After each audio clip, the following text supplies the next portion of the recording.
Good morning, everyone. Happy Saturday to you. I trust that you're all doing well today and you've had a great week. Welcome to Auntie Yaa'S Book Corner.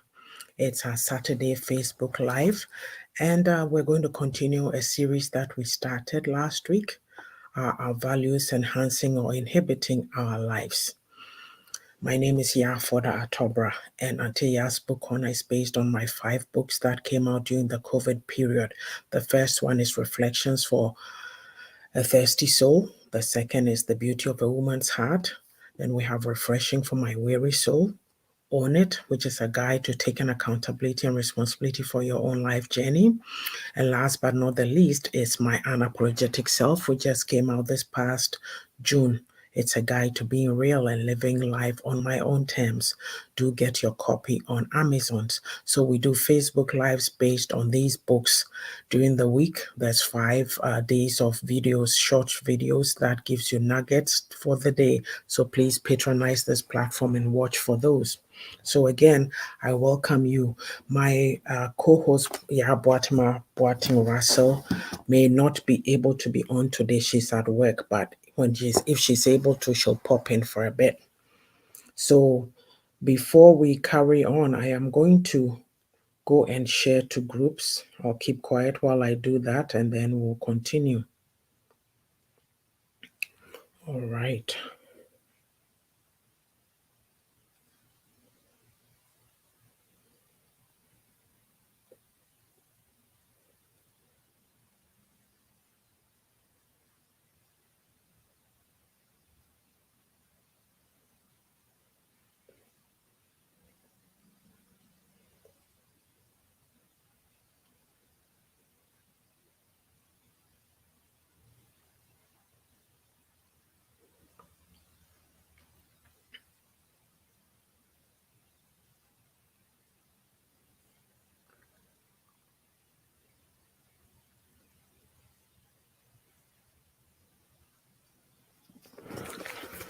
So yes, let's get started. As I said, we started last week our values enhancing or inhibiting our lives, and this is the My Unapologetic Self series.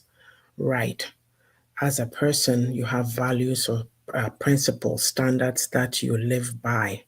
And last week we touched on a few of them. We talked specifically, we gave examples, but we spoke specifically about loyalty and integrity. Today, we are going to speak about accountability. Yes, we'll talk about accountability and then we'll talk also about teamwork because these are two important values that any human being needs. How are you showing up? Are you accountable to yourself? Are you accountable to others? And in any group setting, it could be a work setting, it could be an association, something, a platform you're part of. Are you a team player? So basically, when we say, our values enhancing or inhibiting our lives, we know what values are. There's many of them around, but when we speak with specific reference to our community, like where I come from, some of these things, like, it's difficult. Some may be accountable, some may not be, but generally speaking, it's almost like I recall, you growing up and just drifting through life because your parents did everything for you. You're not accountable to yourself. You're not accountable for anybody. You move to a different environment and you have to take charge of yourself and make sure that you are making the right decisions. And I've had to live my life based on the values that I grew up with, the good ones, and then the new ones that I picked up in my new environment, merge them together, and I'm still on the journey. So, when we say accountability, what do we mean? It's the acceptance of responsibility for one's own actions. Yes, it's a willingness to be transparent. You are willing to allow others to observe and evaluate your performance. Yeah, and you don't do the blame game, you take full ownership.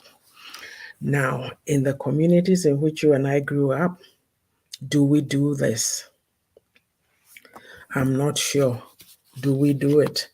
I don't think so. Not in all cases. Just give me a sec, please. There's somebody that I missed.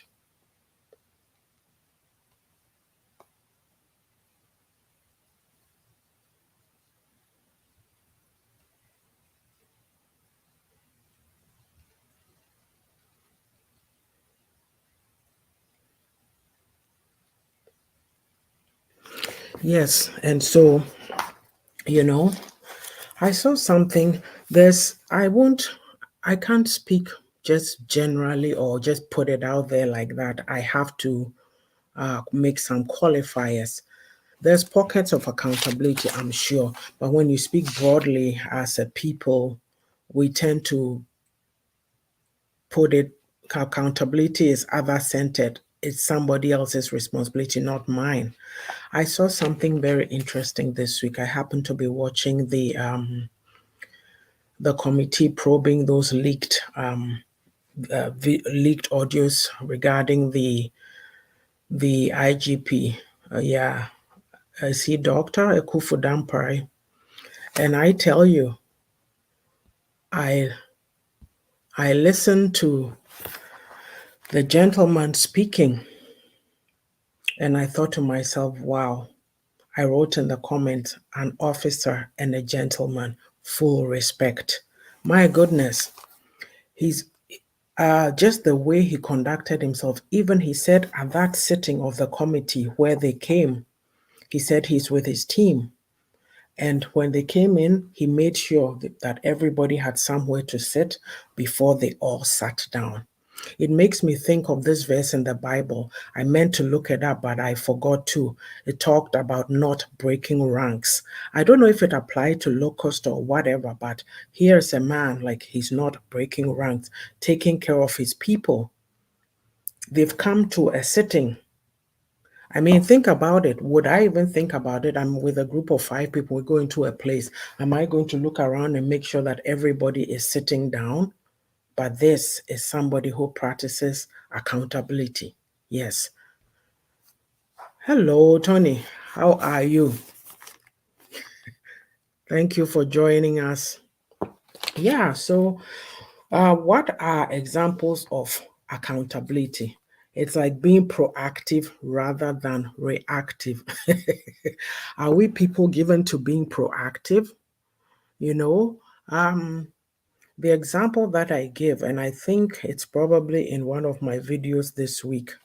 So, you know that you have a presentation to go give, and you are sitting there being loosey goosey. Oh, I know my stuff, I'll do it. And you're not really being serious.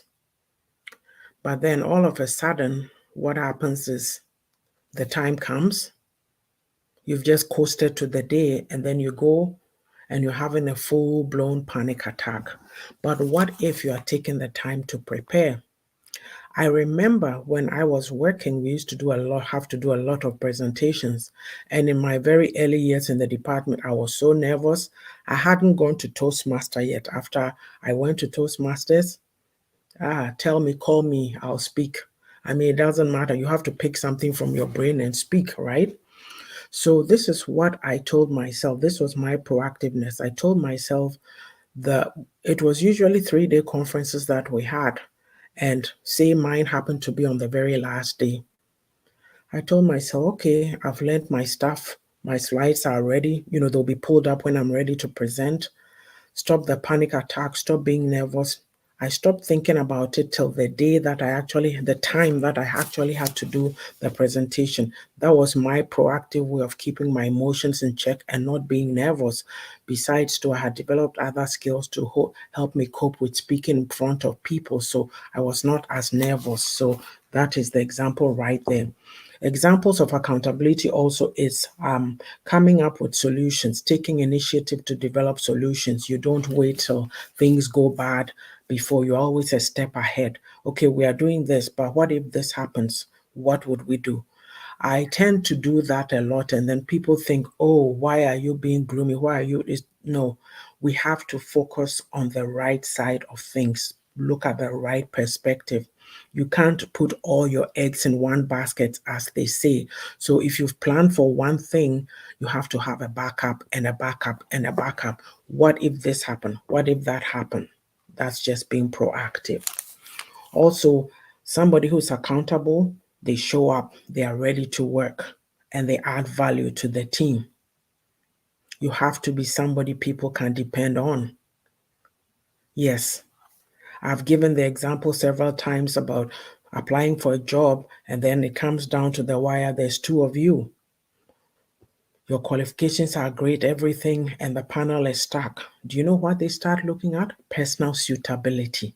So then they go do these references and people start to talk about who you are. So if you are somebody, oh, they're a great worker, but they leave things down to the wire, because a person like that, you keep asking them, maybe it's 5 days to the deadline. Hey, how's that thing going? Do you have everything ready? Yes, yes.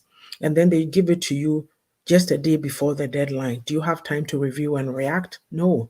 Meanwhile, the other person, they had it a week ahead. They are going to get the job. So showing up, being ready to work. Yeah. Also, if you're accountable, you accept criticism, you give and receive feedback. How many of us like to receive criticism? What I know about my people is we're very good at saying what is wrong. But if you have to tell them they are wrong, they don't take it. It happens everywhere. Our parents do it, we do it, everybody else. We are so good on speaking, criticizing, not constructively, too, I might add. And so, in the constructive kind of situation, accepting criticism, it means you give and receive feedback, right? The team checks in with each other, you evaluate what's happening, and then, of course, this allows you to grow and learn. Yes. And when being accountable means speaking up when errors happen. When you make a mistake, you own it. Yeah, if you're in a meeting and something has gone wrong and the manager is speaking to somebody they think is responsible and you know it's you, speak up and own it. Don't let somebody else take it.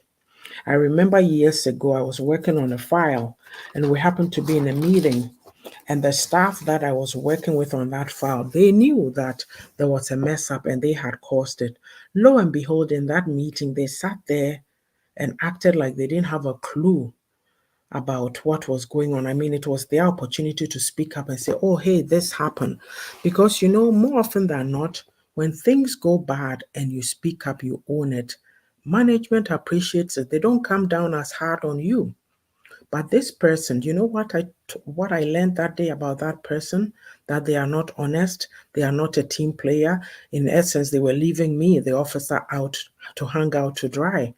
And it may not matter, but that's one less person who's trusting you. Think about it. Also, when there's accountability, there's effective communication. You articulate your ideas, right, so that others can learn from you. By the same token, you also learn from others. Are we willing to learn from each other? We have these scenarios where people are so proud.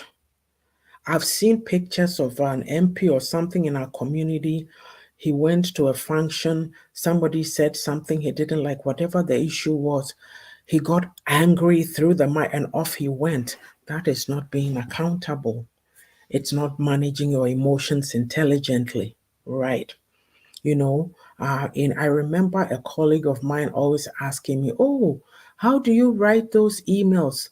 Listen, when you are writing an email even and you're upset, you don't send it all boom the first time. Pack it, put it in draft, go back, look at it, take out, add in, what have you, because if you don't watch your words, it can lead to something else. So communication is key. You can be angry, but the way you write it will not even show, but people will read it and get the message. And that's all that you need. Because in work environments, there's no need to create tension and chaos by sending emails back and forth, aggressive emails. No. Also, when there's accountability, clear expectations are set, right? You organize yourself, you know you are part of a team, you know what tasks need to be delegated, and of course, you provide support to each other. When there's accountability, also, you handle disagreements maturely. Like I was saying, no need to engage in dog fights and fist fights and verbal abuse. No, you work out how you can do better, plan and move forward.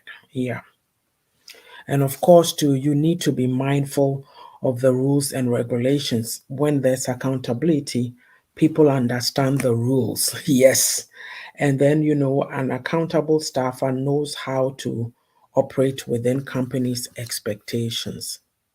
You just don't get to do whatever you want.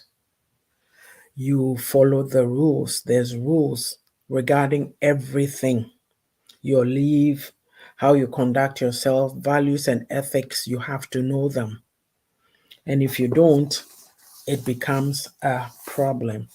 As well, too, when you're accountable, you have a willingness to learn. You take advice from people. Yeah, how many of us want to learn? You know what? We have these scenarios in our community that if you show that you know something, people call you too known.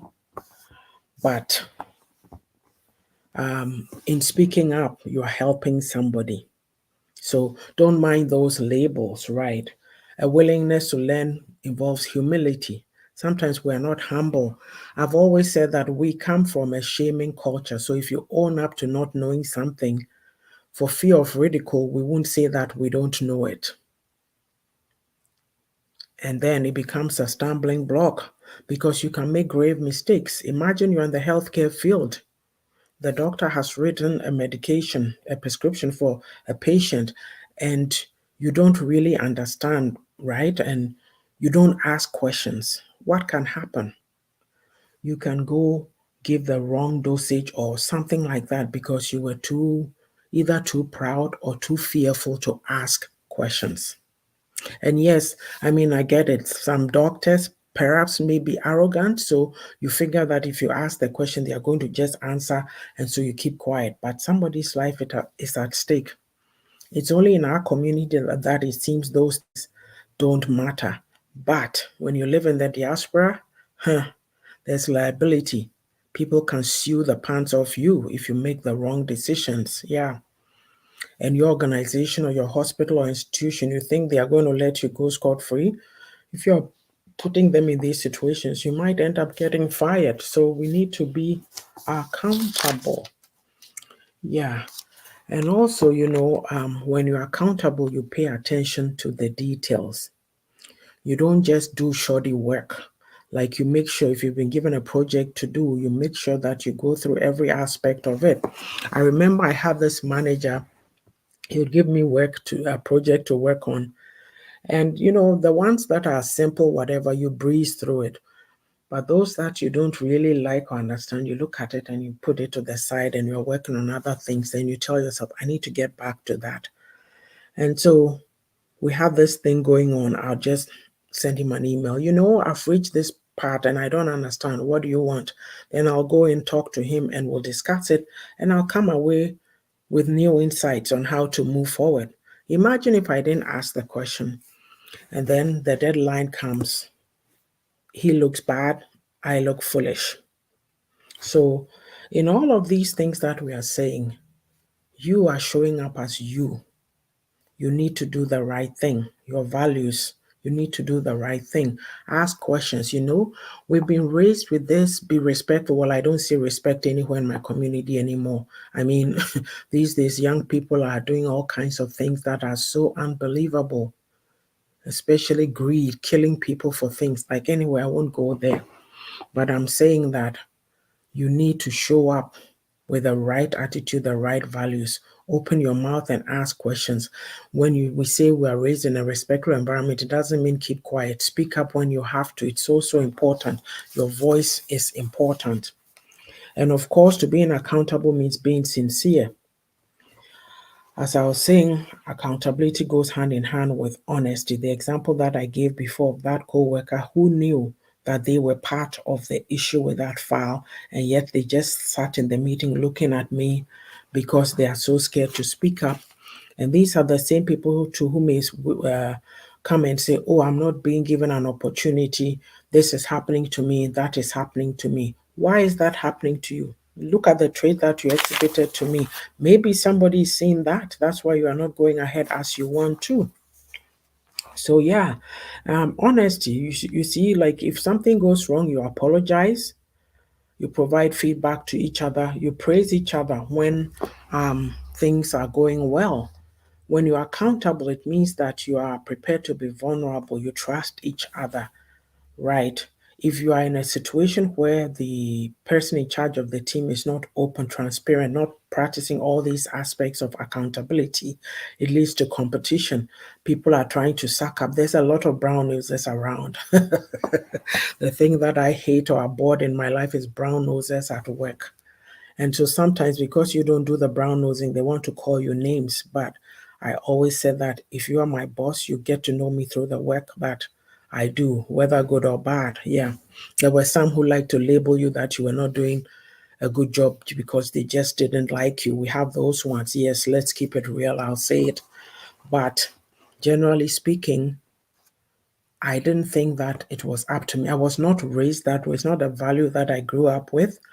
I was taught to speak up, to speak the truth. So I say it as it is. So I'm not sure why I have to prove myself to another human being by sucking up to them to please them. No, I'm respectful. I'll be polite. But we're in a work situation. You'll get to know me through the work that I do. And that's how I lived my work life. So accountability is a big thing. Individual accountability in to yourself, in your relationships, be it marriage or what other relationships, work, groups, churches. Yes, if there's no accountability, things go haywire. So there we have it. So I've been talking about accountability. Yeah, and I've just gone through the examples. So I'll move on to teamwork. Teamwork. You see, that spirit of teamwork, I don't know. Yeah, I saw IGP Dampare calling that person who betrayed him my brother. You see, your brother, after he's tried to stab you in the back, we don't know what teamwork is. It's always, we don't think of the collective good. It's always about ourselves. I don't know if it's part of being in a developing country in terms of the aspects of poverty.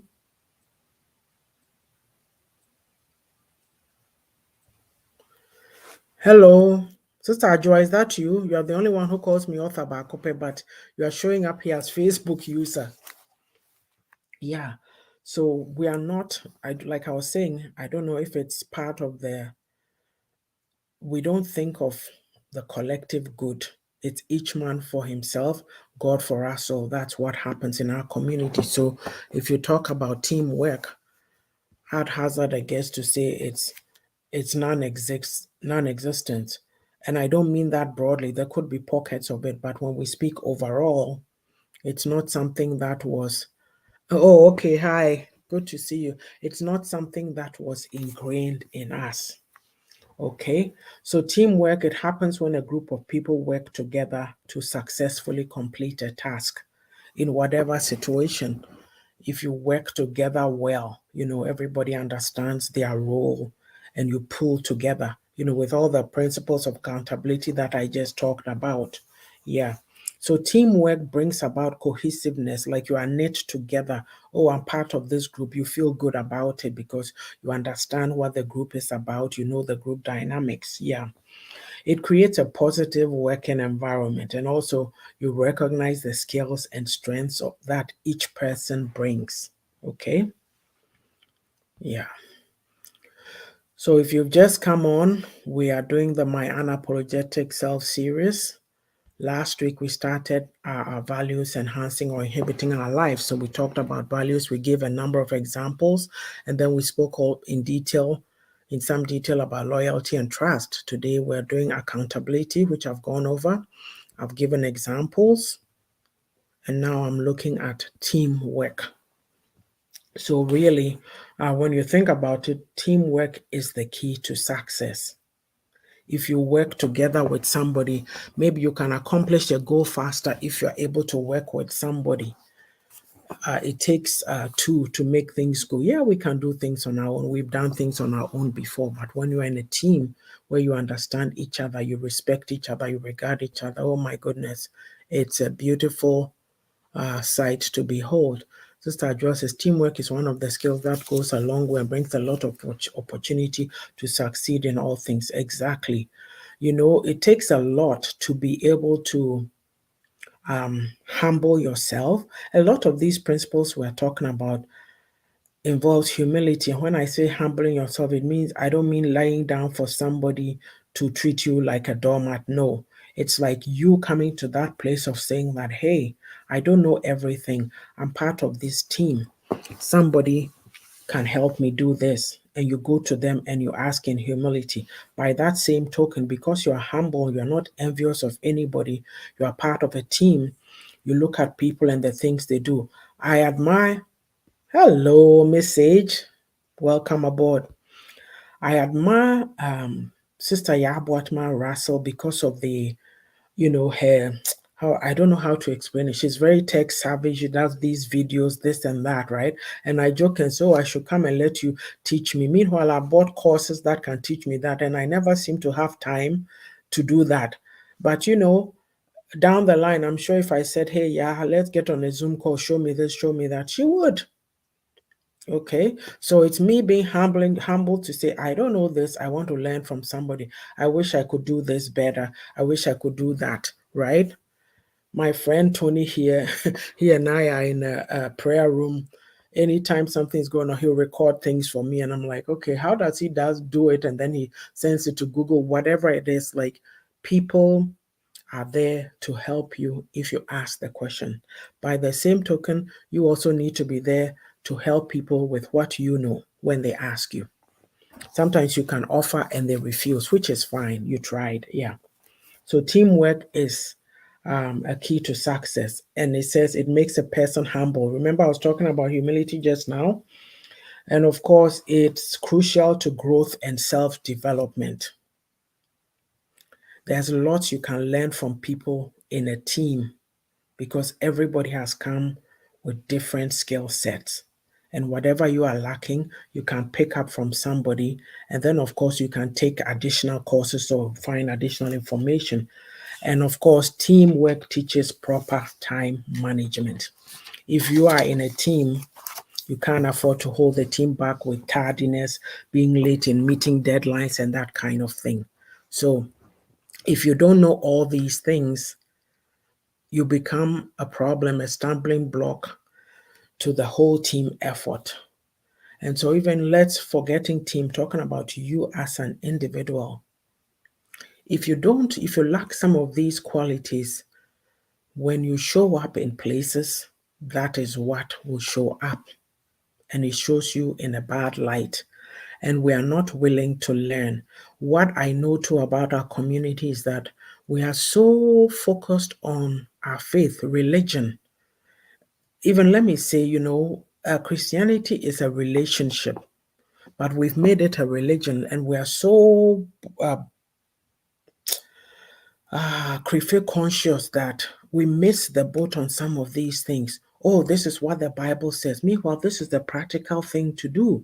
The Bible says work hard, but you are sitting there, you don't want to go and apply for that job, but you are praying for it. So our mindset, if we would learn to embrace, read the word very well, and embrace those positive elements, would go far.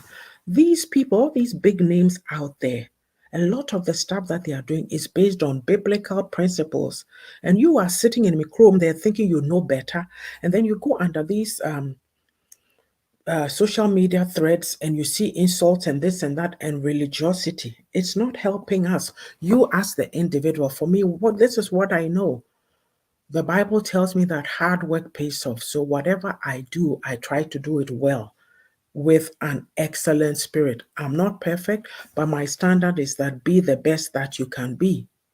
So if you are sitting there and saying, oh, woe is me, I can't do it. And then meanwhile, the same Bible is telling you, I can do all things through Christ who strengthens me. Yeah, he'll strengthen you, but you got to do something for him to be strengthening you. Look, in the doing, you'll get discouraged, and then you go, oh, I'm discouraged. Then you go, oh, I need to pick myself up. Maybe you read a word and it will help you. But you don't just sit there, close your arms, think manna is going to fall from heaven. No. Sister Ajua says the term two heads are better than one has its value and worth, but many detail maybe it's a different way. Many details due to greed, selfishness, enviousness, jealousy, and evil mindsets. Yeah, I get what you're saying. Two heads are better than one, but when you sometimes in the two, you hear these stories of people, you are helping somebody, and then this person turns around and backstabs you, things like that. I mean, or Ajodo and I are thinking about something, then before you know it, I'm off here saying this. Oh, I helped her do this. Oh, she couldn't have done this without me, blah, blah, blah. In a team setting, you are comfortable with each other, you are sincere, so you don't do these kinds of things, undermining and backstabbing. Some of the people, instead of instilling skills in each other, they instead waste time to find faults. Yet when they obtain the position, they end up being worse. Typical attitudes with some Kobe Bini. You are right on that point. So yeah, um, I'm going to talk about, let me see the time here. Traits of effective and great teamwork. Okay, good communication is one of them. You know, when you communicate openly and effectively with each other. You know, one thing I've realized about our people that is our biggest problem? Katasumwimwasu, cover up at all cost. If Miss Sage is my friend and Miss Sage has done something wrong, I can't tell her she's my friend. I can't tell her. Maybe say somebody had a dealing with her and something went wrong, and the person is going around telling everybody. For me, because I know Miss Sage and I know the quality of her work, I'm not going to just listen and not do anything and say it's not my business. I'll say, oh, is this how you're feeling? Have you spoken to her about it? And they'll go, no. Okay, well, I'm going to tell her. And then the person says, oh, no, don't tell her. Why not? Because if what you are saying is the truth, maybe it's just a little slip up, something happened, then she needs to know so she can fix it. But rather, we go around destroying each other. We don't know how to communicate because of this katasumwimwaso thing. So you see on social media, it's because of this behavior that people are fighting fights that are not their fights. Oh, they are my friend, they have a beef with that person. So no, no. So communicating effectively, being open. Oh, okay. You said the word is derail. I'm not sure I'll say into detail. Well, you know those phones. Yeah. So having that ability to stand up for the truth and speak up. If you've noticed in our community, truth speakers are vilified. Yeah, I wear that hat. I'm one such person in your family, wherever they don't like the truth. When you speak the truth, you are the bad person. Katasumu also happens in my own family. That is why I talk about it. Yeah, you can quote me anywhere, you know. So it's like we are in life, we're in the business of trying to grow and become better. Wouldn't you like people to speak the truth to you? In tree, we say when you are going, you are on a path and you don't know that maybe you are charting a crooked path. So somebody behind you has to come and tell you, hey, this happened, you dropped that. You have to go back and fix this or whatever. Right. Also, Miss Sage said that is a good example. But people do that, Miss Sage. They do. You are in a business because of envy and jealousy. They won't come and tell you that maybe something happened, you know, and maybe it's just a slight misunderstanding and you are not even aware. So it will be helpful to you if they pointed it out to you. Rather, they choose to go and tell 10 other people. Even let's forget this example with message and business. Typically, if something happens, oh, Ajodo said this to me, I'm not happy, then we go and tell 10 other people. Instead of going to Ajo and say, look, you said this, I'm not happy about it. And then they may explain themselves and go, oh, okay, is that what you meant? Okay, I took it the wrong way. I'm glad I came back to you and clarified it. Peace, no chaos, right? But we don't do that. We don't, because we are so beef oriented. We like things that create confusion. You hear people say, oh, I'm bored. Let me go to social media and see what beef is there. Really? Can you read a book? Can you plant something? Can you go do an activity? Wouldn't that be more helpful to you? Anyway, so moving on, talking about what do you call it, traits of effective and great teamwork. Okay, individual talent. You bring your experience, your ambition, and your skills to the table, right? And it drives overall performance. When you're in a group and everybody is doing well, don't you see how happy you feel, how joyful you feel, comfortable? You go, wow. You know, something that is it's like an urban myth going around. If you are the smartest person in your group, it means you have to leave and find another group because you are not learning anything. You are all stuck at that level. You need to move higher and be at the bottom and learn from those ahead of you. So, you know, yeah. But it's so beautiful when you have different people with different talents doing different things and you all appreciate each other instead of uh, devolving to the jealousy and the backstabbing and the undermining. Yeah. It's like you hear people make a comment. When I was here, say you've written a book, and I'm thinking, okay, what's that supposed to mean, right? But instead of saying, hey, that's great, wow, I've thought about it, but I've never given it much thought. How did you start? And that's a conversation starter. We don't know these little things. I wish that there would be a manual or something we can develop. I don't know. I'll talk to you about it. Anyway. And then, of course, to in a group, traits of effective and great teamwork, there's a sense of belonging, right? You feel you fit into the team, you are part of it. So um, you know you know everything about that team. You stand for the vision of it, and you are proud to be a part of that team. If there's a shortfall, say something, not shortfall, but somebody comes with a complaint, something has gone wrong, and that team member is not around, you're able to even step in and ask questions and go, oh, I'm sure, you talk in a very conciliatory manner, very professional, say, we'll work on this, right? Because there's no I in team, but that's why some people who don't know, they go, oh, they did it, right? When it's great. Have you noticed that we say teamwork, though, but when there's a problem, then they come to the individual, it becomes I, you made the mistake. No, it's like you pick up and say, we'll address that. And so when the individual responsible for that aspect comes, you tell them, oh, hey, this person came with this matter.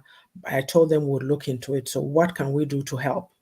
So the other team members, you ask that question, and then you go, oh, the person might say, oh, okay, I hadn't thought of it that way. Somebody will bring up ideas. Okay, maybe this is what we can do to fix it. Noted. And then they work on it. Voila, it's done. No shaming, no backstabbing, running to the boss, running to everybody. Oh, do you know they made that mistake? No, it's solved, problem solved. Yeah. And so also being part of a team, you fit in, social bonds and trust are built, right? Yeah. And it creates trust and order in the group. All right. Another thing about trait is strong leadership. You are able to inspire your team. That's funny. Now your name is appearing. It all stems, Sister Joy says, it all stems from the mindsets and the inability of some individuals not able to articulate what is actually happening, matters at hand, or how they see things. Yes, the perception of one's mind can be deceptive due to lack of knowledge. This is it. The thing is, sis, if even you don't know how to articulate, at least you should be perceptive enough to say, this is what I think about it, but I'm not sure how to verbalize it. Then you approach another person and say, hey, you have to be free. Obuoha, they may say this, I don't really have the words to explain myself properly. My brofo is limited, or maybe if I say it, I won't say it properly, but these are my thoughts. And then the person will be talking to you and, oh, okay, is this what you try? Okay, do you mind if I put that across for you? And so you sit together with the rest of the team or whichever other two you have to talk to and say, oh, Joe here is saying that this is their take on it. But, we talked, and so I'm just, Joe, do you agree with what I'm saying? And then you're expressing yourself, and voila, the problem is getting solved. Yeah. So, strong leadership is it helps to inspire the team, right? And then, of course, they are able to communicate the vision of the team, and it encourages individuals towards the shared goal. When you are part of a team and you have a great leader, oh my goodness, it's like ice cream with a cherry on top. It's the best. Yeah. And also, there's a clear structure. When you know your roles, there's no room for confusion. This is what I'm doing. This is what Ajua is doing. Miss Sage is working on that. Tony is doing that. Yeah. Um, Mr. Ajua says some of this bickering is using one's weakness to retain power for their personal goal. This is it, like they're infighting, or people take advantage and say, oh, this person, they don't know this. I know it. No, no, no, that's not teamwork. You help the person. They may be lacking in that area, but you who are more skillful, you help them with that. Like, say you could be in a team and somebody's written something and you look at it and you think, oh, okay, if it gets to the person that it's going to, it could create some misunderstanding or create a different problem. You find the writer, there could be a few in the group, you pass it to them to look over, and then they'll come back with suggested improvements. That's how you keep the peace and stop something from blowing up over there. Yeah. Also, like I was saying, when there's a clear structure, you know what is expected of you. It helps with decision making and then conflict resolution. If there's a problem, you know, this is where I go to solve the problem. You don't go, if you have a manager, and this has even happened in church settings, they sit there and they listen to people bringing them gossip. Confusion abounds. But if you're a manager who will nip that in the bud, so if somebody has a problem with a member of the team, they run right to you. A good manager, a good team leader will say, did you speak with them about it? And they go, well, no.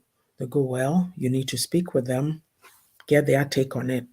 If you try with them and it's not being resolved, you know the process, it's mapped out. You did the first level, it didn't work out. What is the next step? That is where you go. This way, you've redirected. You are not going to take on and be gossiping and saying things. Look, there's things that I heard in church. People who have the audacity to be making statements to other people of the team. And then you know that this was discussed somewhere and they've come to tell you it didn't taste good in my mouth. But what could I do? And I'm looking, I'm like, hey, today you go and look at that person. Where are they? So, Sister Adjoa says, forgetting that we all have weaknesses and require work to strengthen it. When one identifies what the problem is, no one is perfect. That is true.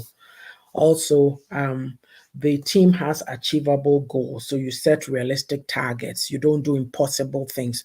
We can do this within a range of 2 weeks. That one can be done in 2 days. You will map it out. So everybody knows, right? And so if the target or the goals are unrealistic, it leads to reduce, what do you call it? It reduces morale in the group. Also, a trait of effective and great teamwork, feedback. It helps you to learn and grow. I've said it before. So if leaders don't offer it, it leads to competition. The brown nosing I was talking about. If you have a leader who's not interested in hearing how the team is doing, what is going wrong, what is going right, how we can come together to fix it, then there's competition, one-upmanship. Everybody, the person who runs to I have the ear of the manager, they go and they tell these tales. Oh, I think things should be done this way, blah, blah, blah. Evelyn over there is not really pulling her weight. Is that up to you? Really? So Mr. Adjoa says, when you stand on the sideline, you see everyone else's work to be easy until you're asked to do that same work. Then you hear excuses, reasons, and blaming games. Shaking my head. Tell me about it. Absolutely. Yeah. And also, with another trait of effective and great teamwork, positive attitude. Confidence is infectious. Yeah. Positive outlook, it spreads through the group. If you know how to encourage people, you know how to build people up, right? And there's somebody who always has a sense of humor to diffuse tensions and all that. And something happens, yeah, it's a big screw up, but you don't harp and beat the person down. You say, oh yeah, I remember in my time I used to do this happened. Yes, I have a way to fix it. Let's talk about it. You all rally around each other and you fix it, but you let that person understand that this is a learning process for them. They need to be more careful in the future so those errors don't happen again. Imagine this is a prideful person, they won't learn. Next time they'll make the same mistake again. Yeah. So when you don't take yourself, you are on a mission, there's a job to be done, but there's an easy flow, easy feel. How do I explain? There's this camaraderie among the group. You hold each other in respect, right? And yet you can be playful with each other. So nobody is belittled, nobody is taken for granted. You're all highly respected and you function very well that way. Yeah. And of course, lastly, a team, a trait of a effective and great team, they are solution focused, right? Great teamwork allows you to adapt to changes, challenges. When an issue comes up, you go, oh, we thought this was the only way to look at this, but Johnny here and Margaret over there have these ideas also. Let's look at it. Let's try to incorporate it so that going forward, this is how we resolve these kinds of issues when they come up. So, in that moment of time, there was one way of looking at it. Because this same thing arose, you were able to figure out that, oh, we have two more steps to add to this.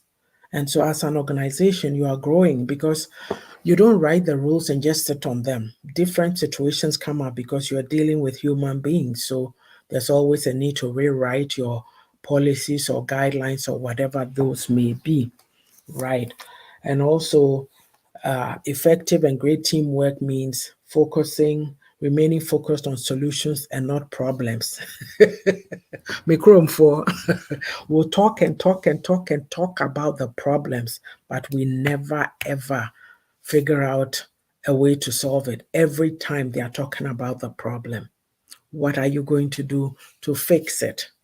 So, yes, with that, well, like I said, we've been talking about our values enhancing or inhibiting our lives. What is accountability, examples of it, what teamwork is, and the traits of effective and great teamwork. It's important we look at a lot of these things. So if you feel that there are any other values that you want us to talk about going forward, I'm thinking that maybe actually, no, I told Ya this because I thought it's 12 minutes to 8, so those two topics covered it.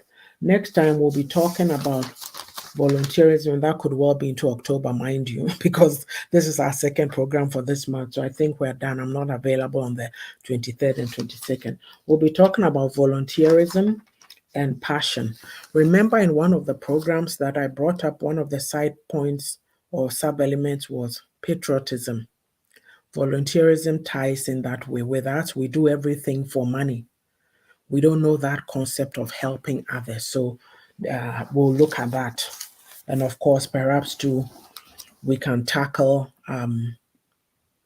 what kind of values are needed in our relationships, what is important to you in a relationship. So Sister Jo says, with teamwork, unity builds and division destroys.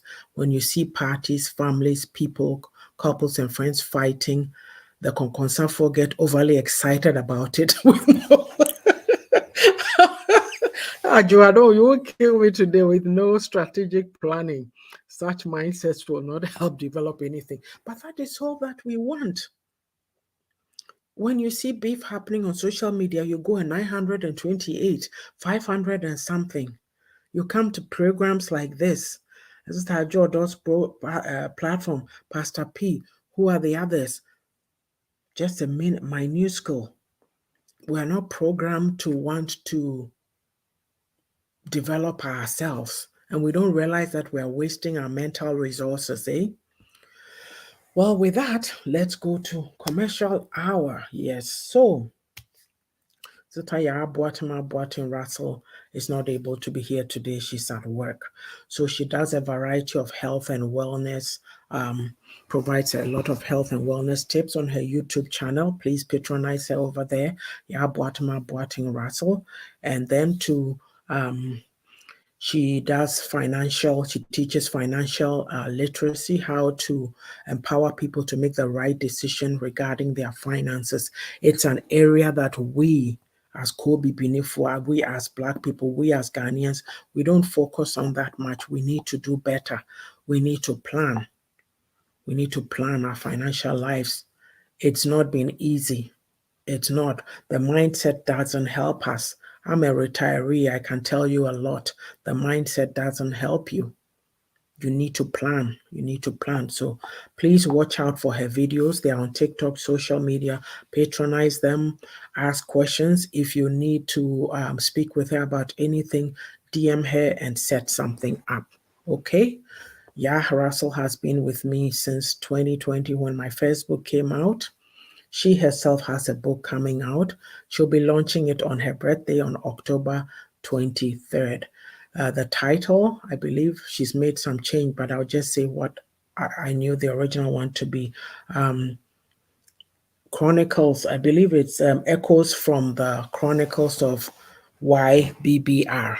Yes, so she tells her life story. There's parenting information in there, how she was raised and how she's communicates with her children these days. She gives a lot of tips in there on things to do. It's very well written. You should get it. And I'm going to be asking her for her book cover soon. Yes. Right.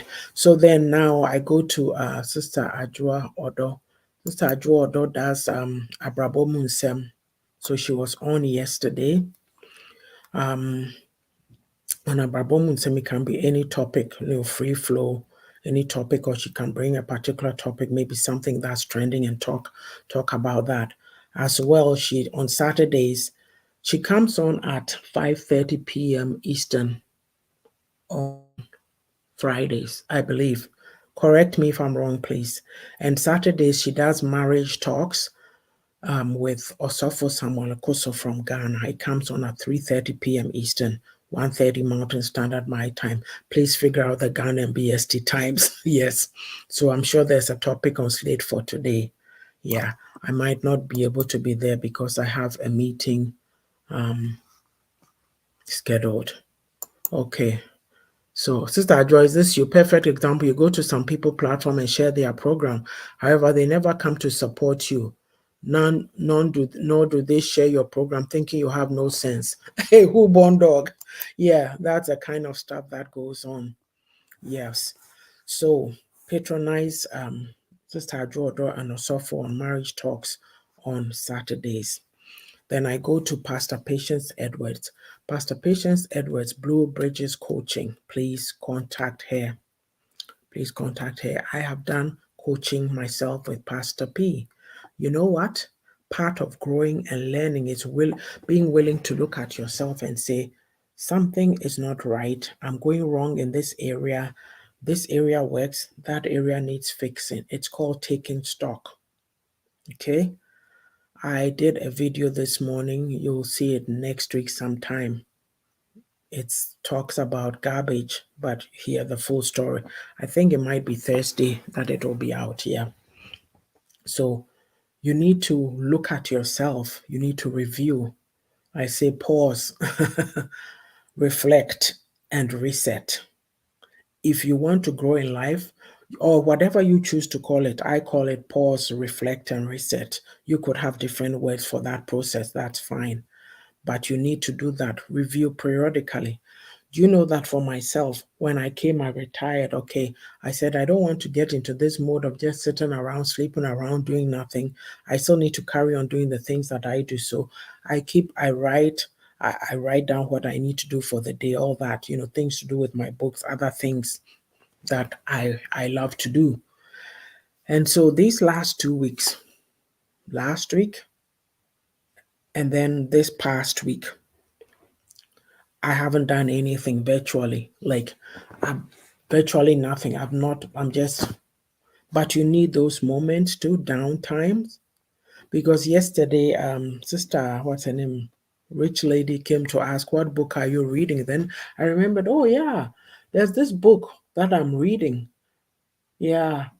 And I haven't read it in a while. So it's true. I have books and books. I said I've become lazy, but I need that downtime. Like when I tell my son, he goes, "But mom, you are retired." I go, "Yes, but I don't want to be in bed all day and then go, oh, I'm retired, so I'm sleeping all day."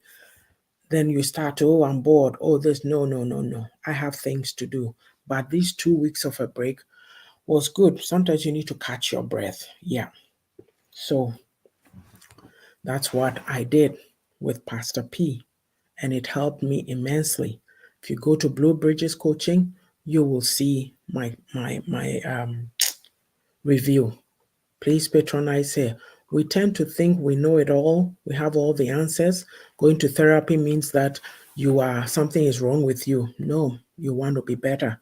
Look, my Abrofo people that I work with, they're talking, oh, my therapist said this, that, and I found nothing wrong with it. It's us. You see what I'm saying? Holy, holy Bible, Bible. We are so perfect. We are so rigid. We don't deal with ourselves, so we think we're okay, and then we unleash and judge people when they are going through something. Meanwhile, you haven't taken care of your business. And that is it right here that Sister Adjoa is saying. Many people are broken and choose to not fix themselves, but always pointing fingers at others' shortcomings to deflect attention from them. Wolves in sheep's clothing. Yes. So yeah, as well, Pastor P is an ASEA agent, ASEA advocate. She's, a health advocate. ASEA does a number of things for the body. It helps with gut health, Crohn's disease, your nerves. There's the gel too. There's just different aspects of it. Please contact her for your needs. She'll walk you through it and educate you about it before you make a purchase if you are interested. As well, she's a tap agent. When you send money back home with tap, use her code Lady P and you get a 15% discount, I believe. As well, we go to Miss Sage, sageshare.com. Miss Sage sells a variety of products, t-shirts with the maps of Ghana, Africa, traditional clothing. There's bangles, other jewelry. There's creams, shea butter creams, and what have you. If you want to see an excellent promo, like show and tell of her products, patronize Sister Ajoado's talk show program. She does an excellent job of it. So the website is sageshare.com, SAGESSHEA.com. Please patronize her products. Sister Ajoa says therapy is a form to empower oneself. Also, the Sister Sika Educates. She does a variety of programs, very educative. I haven't run into her lately. I see her post and all that. Yes, please patronize it. We have lunchtime talks, Sister Womrekwa. She also has a number of bangers. She's been off for a bit now because she was dealing with a death in the family. Hopefully, with time, we'll start to see her back. And oh, yes. Sister Aisha Ankara, she does not do programs, but she supports people a lot. She's an Avon lady. If you're in Britain, you can contact her for your Avon needs. As well, she does Juice Plus. So Juice Plus, contact her for your needs. And then she sells kitchenware, all kinds of kitchenware, different stuff, housewares. There's even luggages and that. And also, she's been advertising an event planning company. So, watch out, Aisha Ankara. She's on Facebook. Watch out. Go to her platform and please support her. I hope I've not missed anybody. If I have, I'm sorry, truly sorry. We'll catch you next time. And on this platform, Auntie Yaa'S Book Corner. Oh, one more thing. Right. Okay, I'll come to it. On Auntie Yaa'S Book Corner, we do the Saturday Facebook Lives twice a month. There's also Pearls of Wisdom. I haven't done that in a bit. Pearls of Wisdom is based on the Bible. So I take a passage from the Bible, I share my insights. It's anywhere from 10 to 15 minutes long. We have a word for you, which is less than a minute long, also from the Bible, gives you a nugget for the day to carry along. I have beauty lessons from my faith book, The Beauty of a Woman's Heart. Actually, let me show the books as I speak.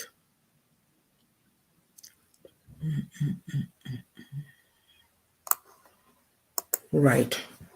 So there's reflections. So I take a little snippet from the book, Reflections for a Thirsty Soul, and I share my insights. Refreshing is refreshing for my weary soul. It's a devotional. So I take a passage, I share my insights. There's also a section there called Practical Nyamisum, my insights on how we worship God in my society. There's also videos on Own It, a guide to taking accountability and responsibility for your own life journey.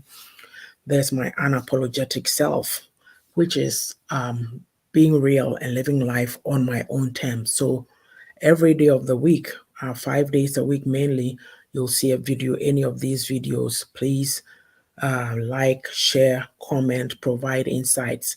If there's anything too that you want us to cover on this platform, most definitely let us know. In addition, last but not the least, we have Auntie Yaa'S Own It Academy. So we provide life coaching, book coaching and publishing, and women empowerment and motivation. Women, we tend to look after everybody else. We don't look after ourselves. Some are caught in relationships where not too much is going on. They are focusing, crying over a man instead of trying to find out what they are on this earth to do. There'll be a video about that this week. Yeah. It's about a man who was married, the wife passed away, and now they are remarrying. Just my insights. I share, I don't want to say negative, but I share the positive aspects of it. It's a beautiful story, but the other piece of it is the wake-up call, what I just said, that if you're a woman and you're crying over a man, wasting your time, your life, and then you get sick in your body and you die, he's going to get remarried. So you need to get some women empowerment and motivation. Life coaching, you are stuck. You need help resetting and moving on. We're here to help you. Book coaching and publishing, we tend to think that our story is boring. We read other people's stories. I told you about reading Michelle Obama's latest book, listening to it and talking about her. She's talking about being a tall girl and just the issues with it. And I started laughing. I'm like, oh, I can relate to this. So somebody out there, your story is an answer to somebody's problem. Book coaching and publishing, contact Auntie Yaa'S Own It Academy. We're here to serve and support you. And let me tell you this. So Auntie Yaa'S Own It Academy has the pleasure of presenting Unveiling My Life, a guide to breaking free and reclaiming control of my life by Mrs. Ajua Odo Mensah Sasu. Sister Ajua is turning 50 tomorrow.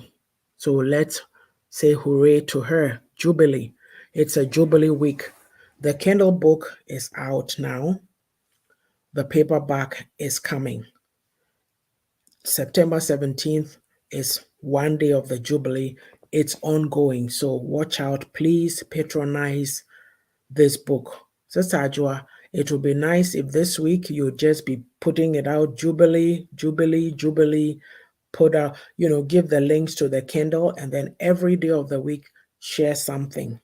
So under the auspices of Auntie Yaa'S Own It Academy, Ajua has broken free and put out her first book. Congratulations. You know something? In life, you should never sit and say, I can't do it. Never say never. Just do it. That's all that I say. Just do it. And she has done it. So she's an author. Yes. Right. Auntie Yaa'S Own It Academy is here to serve and support you as well. Sister Yaboatma Boating Russell, as I said, she also has a book coming out.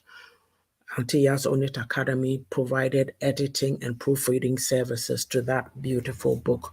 Right. Excuse me. Let me read these comments. Sister Ajua says, thank you and much love to you always. Thank you. God bless you. So yes.